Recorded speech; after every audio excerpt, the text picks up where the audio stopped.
Tulsi Gabbard, une ancienne militaire de la guerre d'Irak, côté médical. Elle est la dernière en date à se positionner pour l'investiture à la présidentielle de 2020 au sein du Parti démocrate.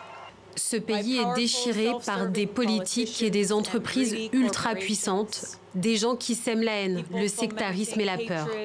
Première élue au Congrès d'origine indienne, Gabbard avait choisi de soutenir Sanders contre Clinton en 2016. Autrefois opposée au mariage entre personnes de même sexe, elle y est désormais favorable.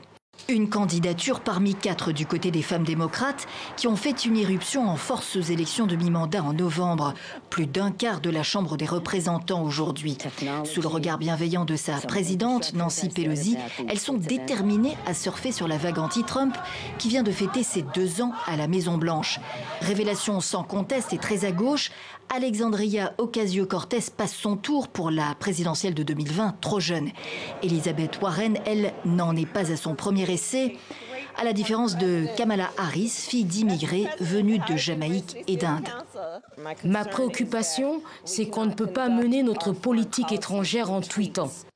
L'opposition à Trump, la défense des plus modestes et des plus fragiles socialement et fiscalement, c'est ce qui rassemble ces candidatures féminines. Je ne me laisserai pas réduire au silence, pas plus que les millions de femmes qui défilent contre des politiques avec lesquelles elles sont en désaccord. La course des primaires n'en est qu'au début. Une chose est sûre, les candidats vont devoir élargir leur base électorale. Celui ou celle qui sera retenu devra l'emporter dans les 3 États qui ont basculé dans le camp républicain en 2016.